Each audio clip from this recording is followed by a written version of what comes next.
E eu quero refletir com vocês hoje sobre esse tema. Uma vez salvo, salvo para sempre. Você crê nisso? Qual é a sua defesa? Você defende que o crente pode perder a salvação? O que a Bíblia fala sobre a salvação eterna? E eu quero ler aqui Romanos capítulo 8, versículos 35 em diante, quando a Bíblia Sagrada diz o seguinte: quem nos separará do amor de Cristo? Será tribulação, ou angústia, ou perseguição, ou fome, ou nudez, ou perigo, ou espada? Como está escrito: por amor de ti, somos entregues à morte o dia todo. Fomos considerados como ovelhas para o matadouro. Em todas estas coisas, porém, somos mais que vencedores por meio daquele que nos amou. Então, no contexto aqui em cima, quais são estas coisas?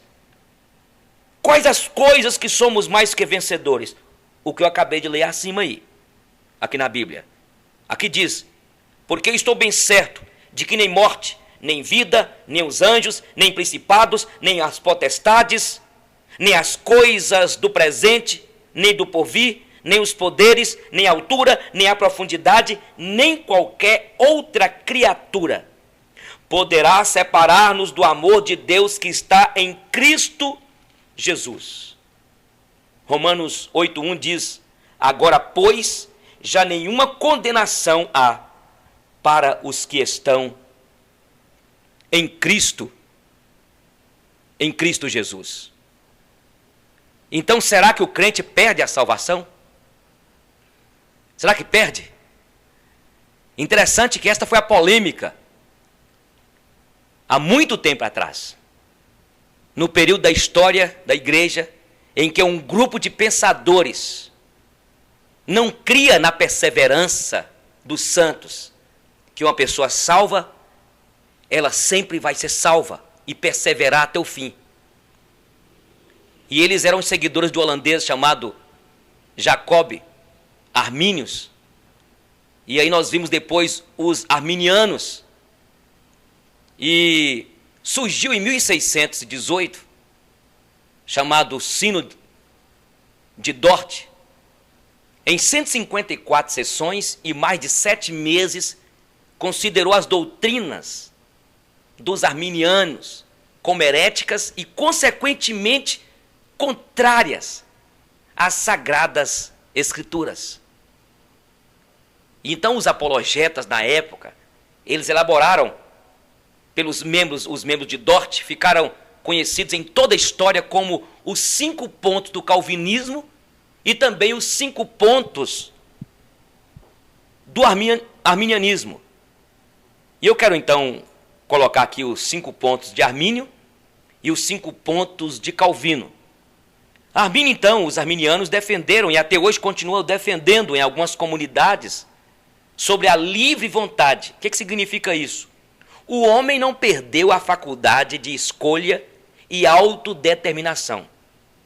Aí os arminianos diziam, e os seus seguidores ainda hoje dizem, que o homem pode, a qualquer tempo, dirigir-se a Deus e ser salvo. A queda é parcial.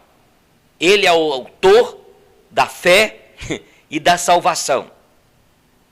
Aí então Calvino, existem os 5 pontos calvinistas, e para refutar esta argumentação arminiana, Calvino, o primeiro ponto, depravação total. O que diz esse ponto? O homem está completamente morto em seus delitos e pecados e não pode ir até Deus. O resultado da queda é total e o homem é totalmente incapaz de mover-se em direção a Deus. O segundo ponto do arminianismo, ele fala da eleição condicional. Significa que Deus escolheu alguns homens pelo pré-conhecimento, ou seja, depois de ver o que alguns homens seriam aprovados e fariam boas obras, Deus os escolheu. As boas obras e a fé do homem precedem a regeneração por parte de Deus.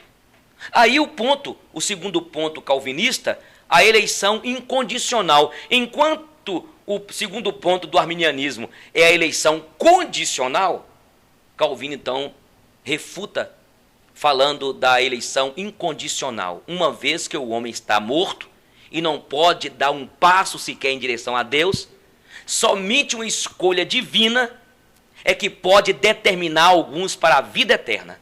Deus escolheu alguns para usufruírem das bênçãos celestiais. Aí, o terceiro ponto do arminianismo, a expiação universal. Então eles dizem o seguinte, que Deus ama a todos os homens, indistintamente, e por isso, Cristo morreu por todos os homens. Toda a humanidade pode obter a salvação. Basta oferecer-se a Deus de livre vontade. Aí Calvino colocou, e é o que nós acreditamos, né?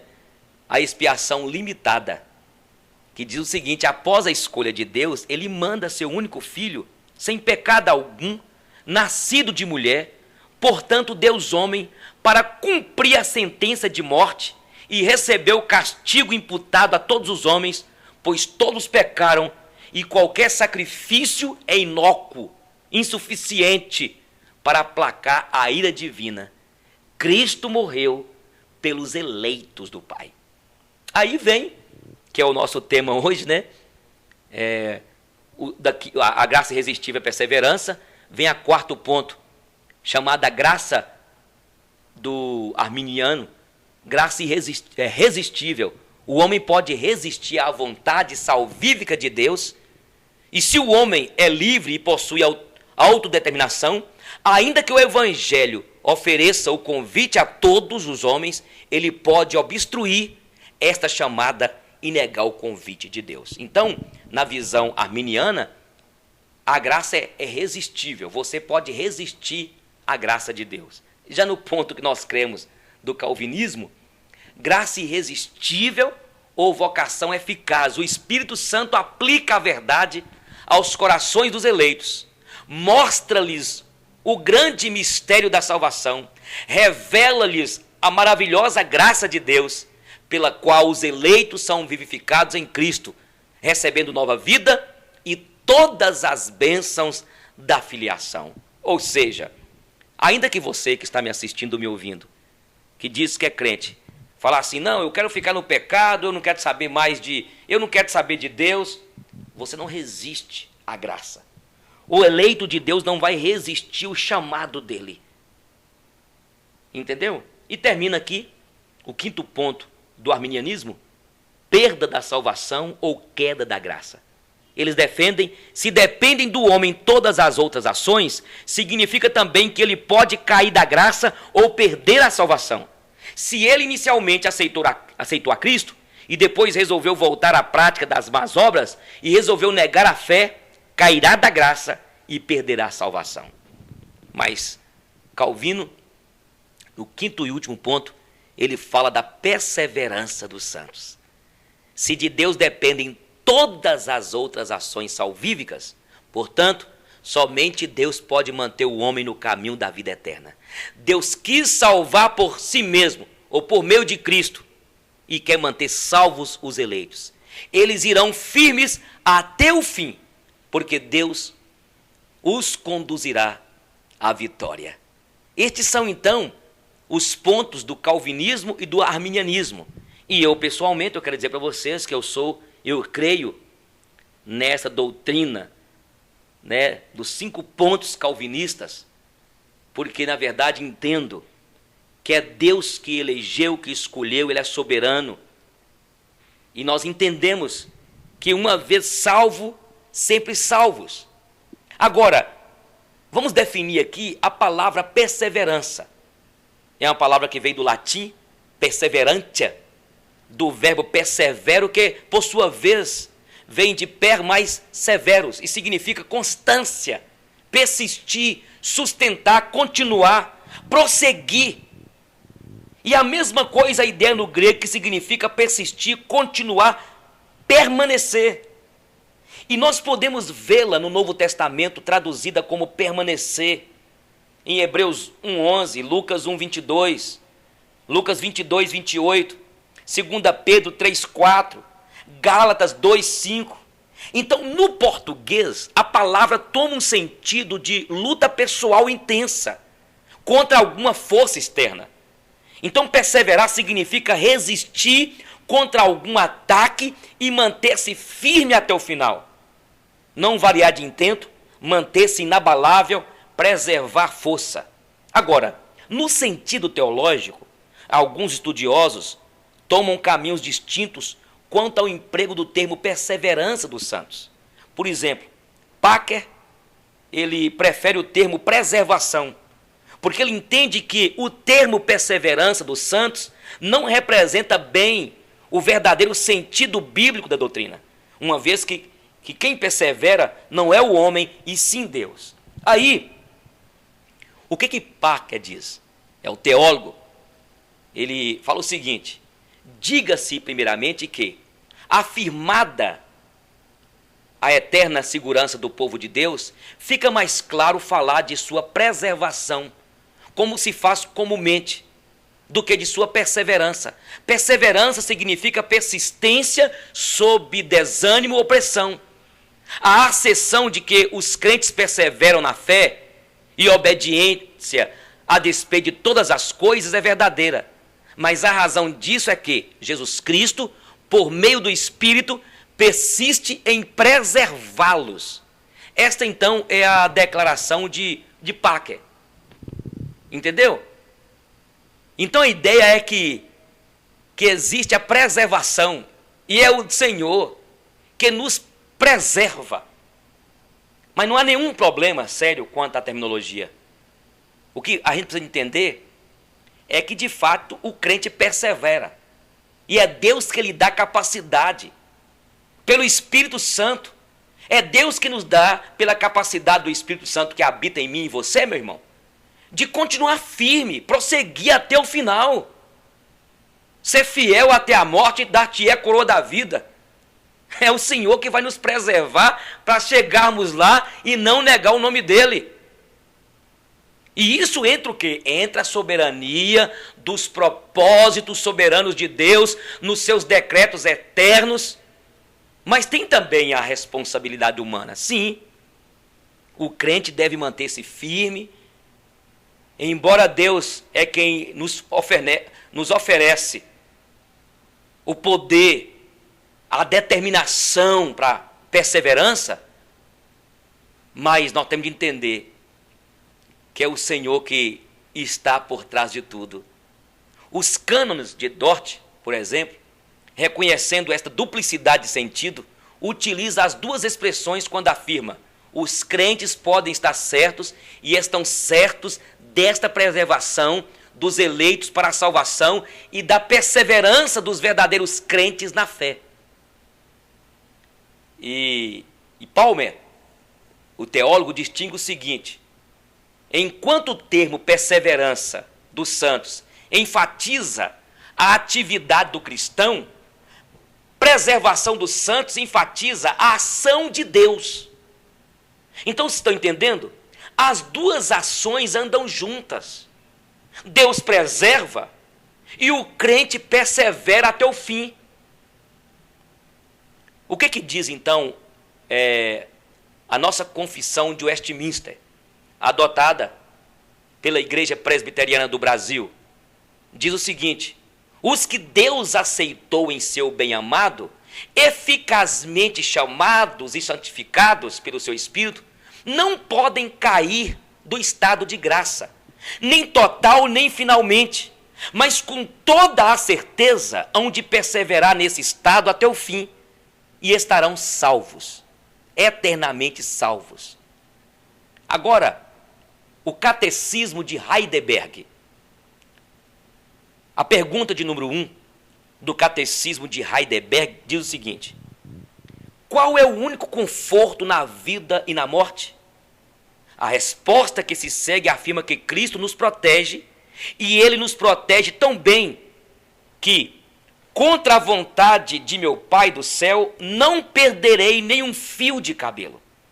Na verdade, tudo coopera para o meu bem, o seu propósito para a minha salvação. Portanto, pelo Espírito Santo, ele também me garante a vida eterna e me torna disposto a viver para ele, daqui em diante, de todo o coração. Agora, o Catecismo Maior de Westminster afirma a resposta à pergunta 79 o seguinte: não poderão os crentes verdadeiros cair do estado de graça, em razão de suas imperfeições e das muitas tentações, pecados que os surpreendem?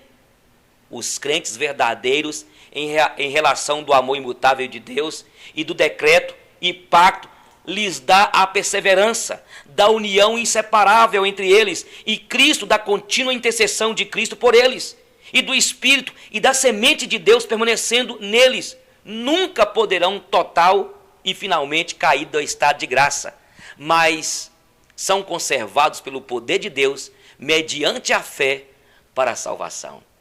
Ainda a Confissão Batista de 1689, a Confissão Batista fala o seguinte: os que Deus aceitou no amado, aqueles que foram chamados eficazmente e santificados por seu Espírito e receberam a fé preciosa que é dos eleitos, estes não podem cair totalmente, nem definitivamente do estado de graça. Antes, hão de perseverar até o fim e ser eternamente salvos, tendo em vista que os dons e a vocação de Deus são irrevogáveis, e Ele continuamente gera e nutre neles a fé, o arrependimento, o amor, a alegria, a esperança e todas as graças que conduzem à imortalidade.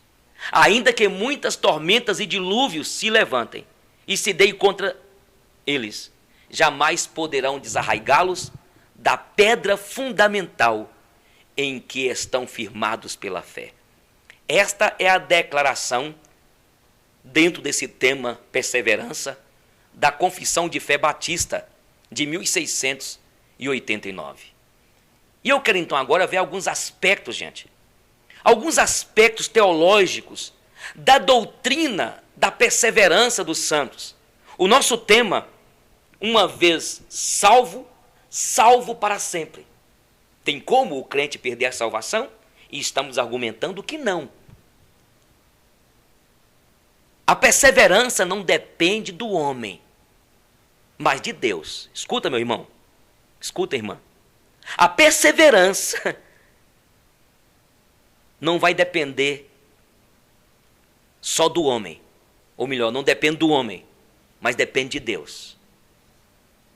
Entendeu? Não depende do homem, depende de Deus.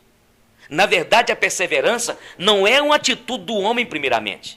Assim como a eleição, a morte de Cristo na cruz e a salvação não dependem do homem, a perseverança também é dom de Deus. O termo perseverança, queridos, dá a ideia de que o homem luta ardentemente para manter-se firme a qualquer vacilo, porque ele pode perder seu bem-estar eterno. Mas veja bem, o perseverar é de Deus, pois é Deus quem continua a obra que iniciou. A Bíblia diz em Efésios, capítulo 1, versículo 6, estou plenamente certo que aquele que começou boa obra em vós há de completá-la até aquele dia, até o dia do Senhor. É Ele, quando Ele escolheu-nos, antes da fundação do mundo, aqueles que seriam salvos e prontamente salvos. Jesus veio. Deus mandou Jesus para pagar a minha dívida. O escrito de dívida que estava contra mim e você foi cravado naquela cruz. Ele pagou por nós. A perseverança é uma atitude de Deus, primeiramente.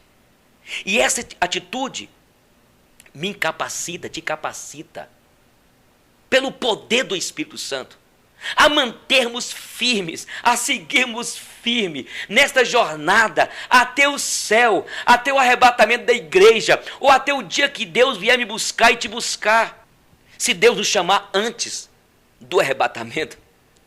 Então Deus deseja que os seus eleitos sejam completamente guardados guardados, preservados para sempre, a fim de que a obra de Cristo seja efetivamente percebida e que todo joelho se dobre diante daquele que é o Salvador dos escolhidos. Entendeu? Agora, a perseverança depende também do homem. Parece contraditório, não é? Afirmar que a perseverança depende também do homem, depois que eu acabei de falar que somente Deus ela depende. Entendeu? Mas veja, Orton afirma o seguinte: temos a responsabilidade de deixarmos-nos levar para o que é perfeito. Entendeu? Então nós somos responsáveis por perseverar, mas não pela nossa perseverança. Somos responsáveis por sermos salvos, mas não pela nossa salvação. Entendeu? E há algumas razões para isso. Primeiro, perseverar significa cumprir os decretos de Deus. Todos os acontecimentos naturais e sobrenaturais estão previstos nos decretos eternos de Deus. Os decretos são o eterno propósito de Deus, gente. Segundo o conselho da sua vontade, pelo qual, para a sua própria glória, Ele pré-ordenou todas as coisas e tudo acontece da maneira como Ele quer, como Ele pré-ordenou, porque Ele é Deus, Ele é soberano. Então, significa que a perseverança cumpre os decretos de Deus. Não fica pensando que você está perseverando aí, meu irmão. Estou com 32 anos de crente, eu, pastor Eugênio. 26 anos está fazendo que eu sou um pregador da palavra. Agora eu vou chegar na frente exibindo. Isso foi na verdade, já houve o decreto de Deus, os decretos de Deus. Não tem como eu sair dele também não, nem você. Perseverar significa obedecer a Deus. Uma vez que o homem foi salvo da transformação sobrenatural de Deus, e nele não impera mais a condenação do pecado, não estando obrigado a pecar, Deus lhe capacita a negar o pecado e a viver uma vida de santidade e consagração. Outra coisa, perseverar significa obedecer a Deus. Uma vez que o homem foi alvo da transformação sobrenatural de Deus, e nele não impera mais a condenação do pecado, não estando obrigado a pecar, Deus lhe capacita a negar o pecado e a viver uma vida de santidade e consagração diante de Deus. E aqui, diante dos homens fazendo diferença. Escute, a perseverança é fruto da eleição. A Bíblia diz aqui em Efésios capítulo 1, que Ele nos escolheu nele, antes da fundação do mundo, para sermos santos e irrepreensíveis, e em amor nos predestinou para Ele, para a adoção de filhos, por meio de Jesus Cristo, segundo o beneplácito de sua vontade.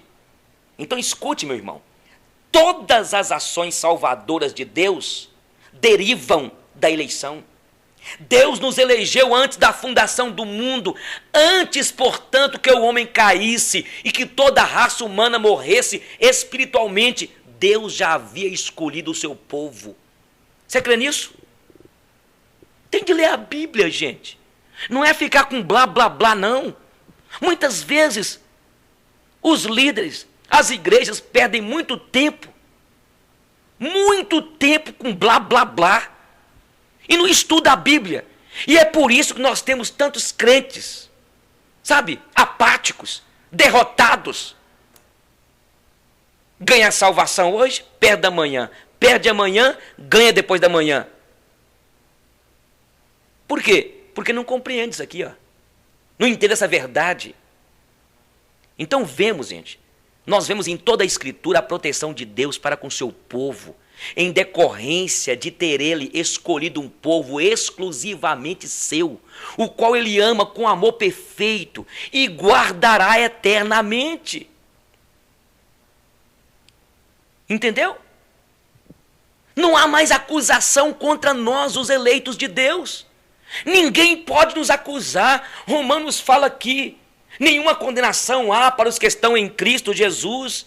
Quem poderá nos separar? Quem vai levantar acusação e tentação contra os eleitos de Deus? O grande reformador João Calvino expressou o seguinte: deste texto procede tanta certeza da salvação, quanto a tranquila segurança da alma, pelas quais as adversidades são suavizadas, ou pelo menos a crueza da dor é mitigada. Mas ainda, a perseverança é fruto da justificação. A justificação é o ato livre de Deus pelo qual Ele nos torna justos diante dEle, por causa do sacrifício de Cristo, que se apresentou sem pecado e cumpriu a sentença de Deus, tendo morrido em nosso lugar. Que você é sustentado por esse Deus. Crê que Deus sustentará os crentes até o último dia, preservando-nos de cairmos em pecado de morte e livrando-nos de sermos condenados ao inferno.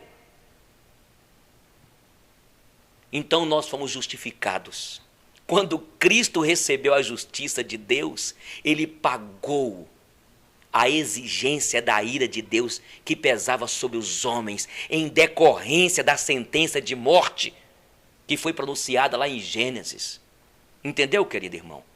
Uma vez salvos, salvo para sempre. Então a perseverança é fruto também, sabe de quê? Da adoção. Pela adoção, nos tornamos filhos de Deus e temos o direito a todos os privilégios. E um desses privilégios é a salvação, ou melhor, é a certeza da salvação, a convicção de que perseveraremos até o fim de nossas vidas, não por causa de nossa luta, mas confiantes que Ele vai nos sustentar. É o nosso Deus que nos sustenta. Ele prometeu conduzir-nos ao céu. É o que Jesus disse aos discípulos aqui em João 14:1. Não se turbe o vosso coração, credes em Deus, crede também em mim. Na casa de meu Pai há muitas moradas, e se assim não fora, não vos teria dito. Pois vou preparar-vos lugar. E quando eu for e vos preparar lugar, eu voltarei e vos receberei para mim mesmo, para que onde eu estou, estejais vós também. Quem nos sustenta e quem nos faz perseverar, a perseverança é fruto da adoção. Nós fomos adotados em Cristo. Estude sobre a doutrina da adoção. Sabe o que Packer afirma? Packer afirma o seguinte: a adoção é o mais alto privilégio que o Evangelho oferece, porque a adoção dá a ideia de família, concebida em termos de amor e vendo a Deus como Pai. Olha o que Packer disse. Ele continua dizendo: na adoção, Deus nos recebe em sua família e comunhão nos estabelece como seus filhos e herdeiros. E em decorrência disso, continua afirmando que a adoção nos dá segurança da vida eterna. E ele ainda afirma: a fonte de segurança, entretanto, não são as nossas deduções como tais, mas a obra do Espírito, tanto à parte como através de nossas conclusões, convencendo-nos de que somos filhos de Deus e de que o amor salvador e as promessas de Deus se aplicam diretamente a nós. Então, uma vez salvo, sempre salvos. Estamos seguros, gente. Estamos seguros, povo de Deus. Estamos seguros da perseverança dos santos, quando sabemos que fomos adotados por Deus em sua família. Somos herdeiros da herança, co-herdeiros com Cristo. Spurgeon afirmou o seguinte: Deus é fiel em seus propósitos. Não começa uma obra e a deixa inacabada. Ele é fiel em seus relacionamentos. Como pai, não abandonará seus filhos. Como amigo, não negará seu povo. Como criador, não esquecerá a obra de suas mãos. Charles Spurgeon.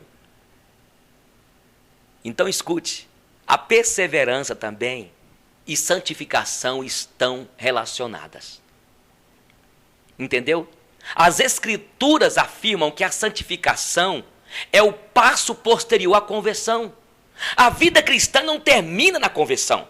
Ao contrário, a conversão é apenas o fato que determina o lavar regenerador do Espírito Santo, por meio do qual ele purifica o homem, nos purificou de todo o pecado e manifesta o desígnio de Deus quanto à eleição da minha e sua.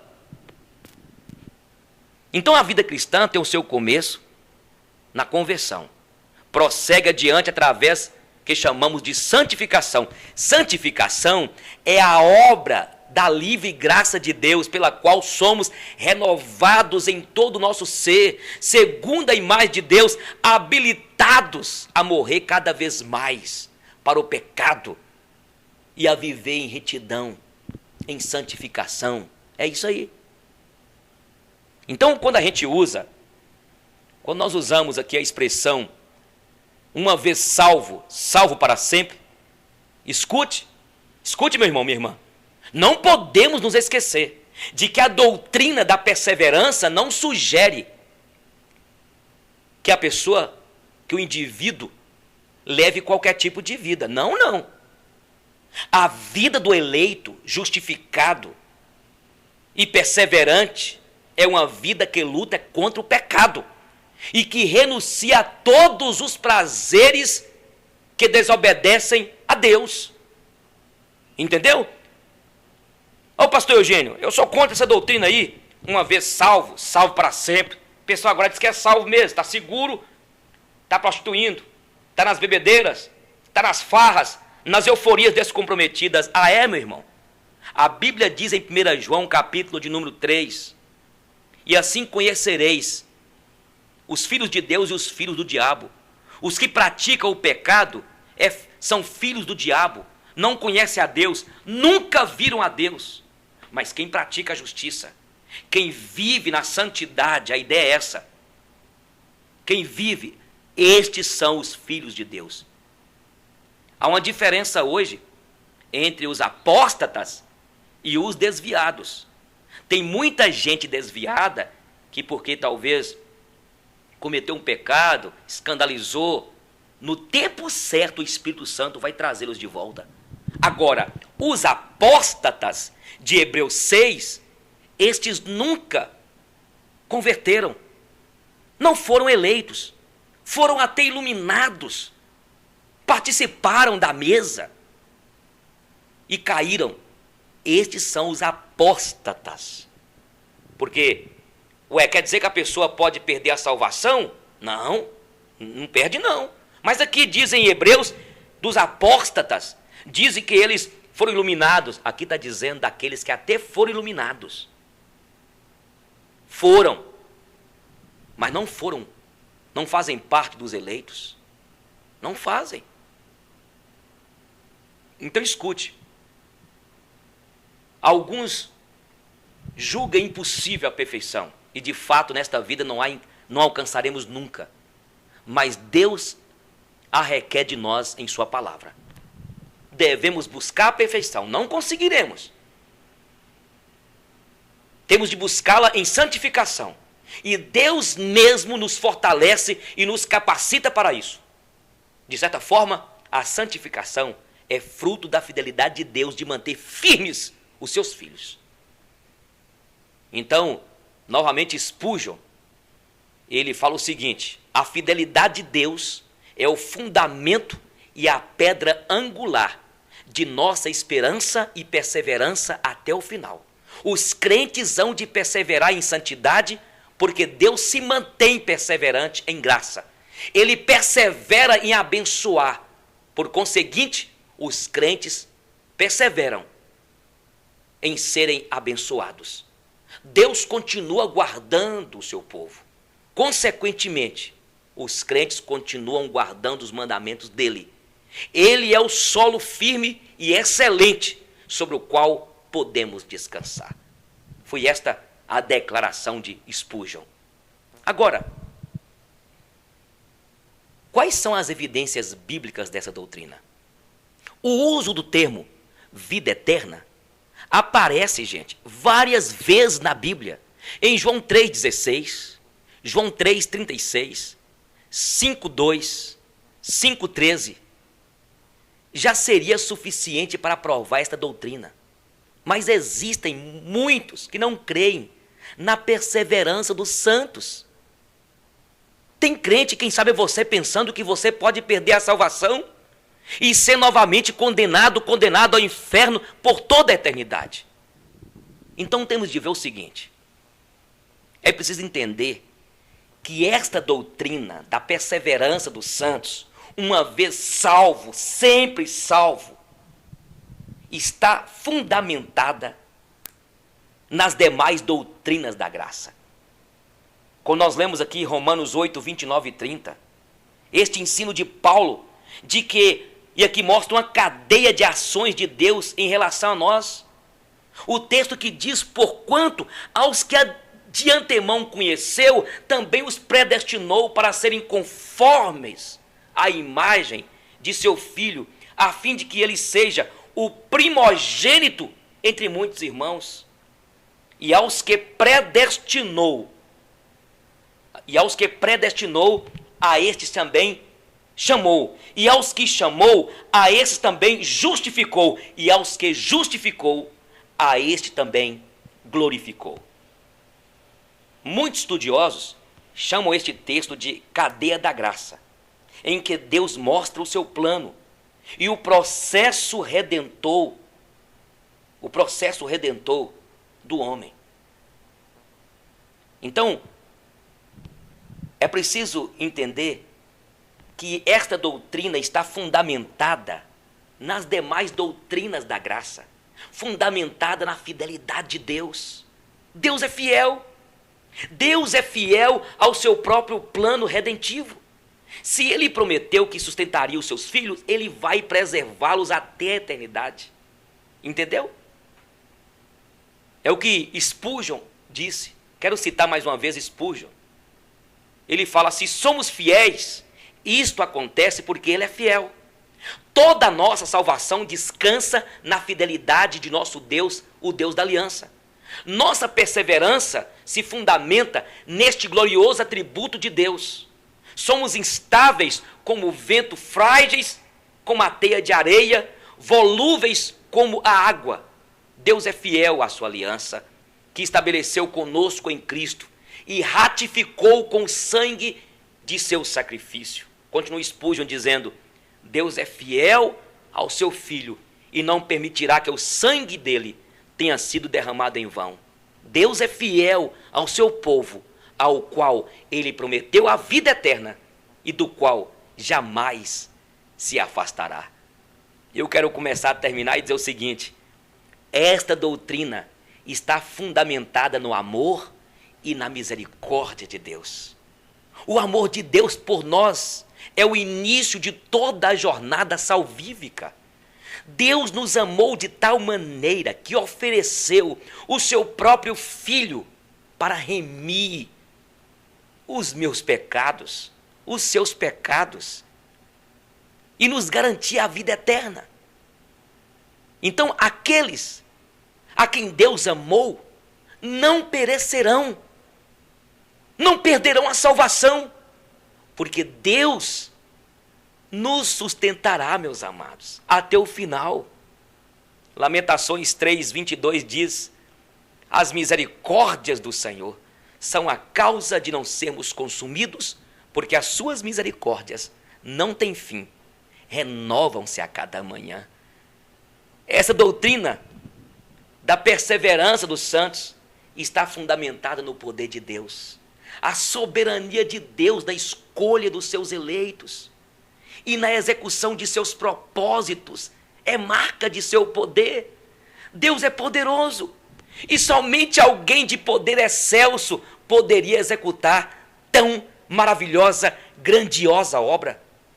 O Deus que tem poder para mudar a natureza de um homem tem naturalmente poder para sustentar este homem no seu caminho até o fim, por toda a eternidade. Você pode dar um glória a Deus? Você foi convencido de que você não perde salvação? Ainda não? Esta nossa perseverança está fundamentada na graça dele. A aliança, o pacto da graça, como conhecemos. E esta doutrina da graça ensina-nos que Deus fez o que ele fez conosco. E ele fez conosco uma aliança firmada em sua graça, não nas obras da lei. Deus prometeu imprimir em nossos corações sua lei, de modo que nunca, escute, nunca nos apartássemos dela, e não iremos apartar. Está fundamentada também essa doutrina na imutabilidade de Deus. Deus é imutável e que mantém todos os seus decretos conforme planejado. Seus atos são duradouros e eternos e não podem ser frustrados, porque ele os rege e tem o controle de todas as coisas. É o que Jó diz aqui em Jó 42:2. Eu sei que tudo podes e que nenhum dos teus planos pode ser frustrado. Então essa doutrina da perseverança dos santos está fundamentada no sacrifício de Cristo. O sacrifício de Cristo garantiu o acesso a Deus por parte dos verdadeiros crentes.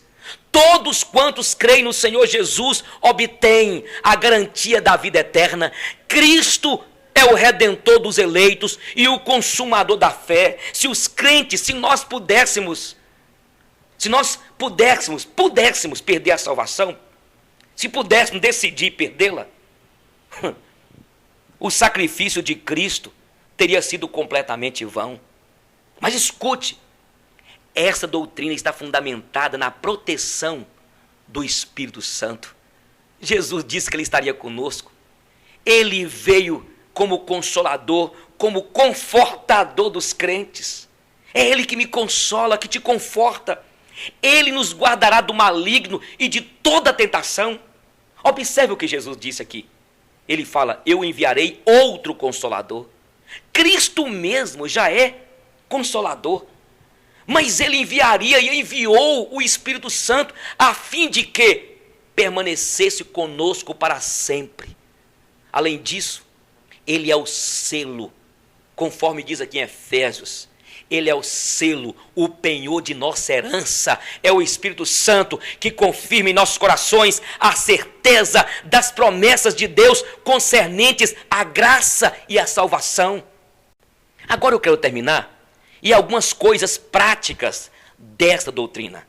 Além de todas as bênçãos que já falamos aqui, ainda nos cabe observar que a doutrina da perseverança dos santos reserva para nós outras bênçãos. Sabe? Certeza de todas as bênçãos nesta vida presente. Sabemos que o nosso pastor, ele é o nosso pastor, o Senhor, ele é o nosso pastor e nada nos faltará. Sabemos que ainda que todas as coisas cooperam para o bem daqueles que amam a Deus, daqueles que são chamados segundo o seu propósito. A palavra nos diz que somos abençoados com toda sorte de bênção nas regiões celestiais. A Bíblia diz que todas as coisas necessárias à vida e à piedade nos foram dadas. Somos livres de todos os inimigos e nada pode nos acusar. O diabo não tem poder sobre nós e não pode nos tocar. A Bíblia diz que ele, quem está conosco, é maior. Ele está conosco, ele é maior e nada poderá nos tocar. Nós temos a certeza da vida eterna. Além de todas as bênçãos, a vida eterna é a maior de todas. A certeza de que estaremos com o Senhor nos céus durante toda a eternidade, onde estaremos seguros e livres de todos os males. Temos a certeza de que Jesus voltará para nos buscar. Ele reunirá todos os eleitos do Pai a fim de nos apresentar a Ele imaculados, para que vivamos a eternidade com o Senhor. Packer afirma o seguinte: o que está sendo proclamado aqui é que Deus garante nos sustentar e proteger quando os homens e as coisas estão ameaçando. Cuidar de nós durante todo o tempo, de nossa peregrinação na terra, e levar-nos, afinal, para o gozo total de si mesmo. Não importa quantos obstáculos pareçam no presente, estar no caminho que nos leva até lá. Eu quero terminar e dizer o seguinte. Eu quero terminar com a afirmação de Calvino, quando ele diz: não há poder debaixo do céu ou acima dele que possa resistir o braço de Deus. Se porventura o temos como nosso defensor, então não precisamos recear mal algum. Ninguém, pois, demonstrará possuir verdadeira confiança em Deus, senão aquele que se satisfaz com sua proteção, que nada teme, nem perde sua coragem. Certamente que os crentes às vezes tremem, porém nunca ficam irremediavelmente destruídos. Queridos, esta é a mensagem e que você desperta, meu querido irmão. Desperte para esta verdade. Uma vez salvo, sempre salvo. Quem é de Deus não perde a salvação. Quem recebeu a salvação não perde. Nada, nada poderá nos separar do amor de Deus que está em Cristo Jesus. Não há nem demônios, nem coisas do passado, presente, por vir, altura, profundidade, perseguição, espada, perigo, nada, nada, nada, nada. O que Deus nos deu, nós temos a garantia. Agora, se a pessoa diz que é crente, está vivendo no pecado, nunca viu a Deus, não conhece a Deus, pode até ser batizado na igreja, a salvação ele nunca teve, ele não foi regenerada. Que Deus te abençoe, acesse aí www.crertambempensar.com.br.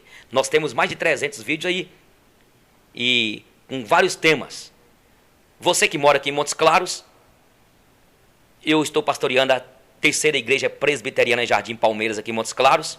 Nós somos uma igreja que seguimos uma linha doutrinária, calvinista, reformada, e nossos cultos todas as terças e quintas. Terça-feira temos grupos de comunhão na igreja Fica Um e alguns outros nas casas. Quinta-feira temos estudo bíblico, pregação da palavra. Sábado, reunião da mocidade. Domingo, escola bíblica dominical. E domingo à noite, culto de adoração e louvor a Deus às 19h30. Você será muito bem-vindo, bem-vinda entre nós. Que Deus abençoe.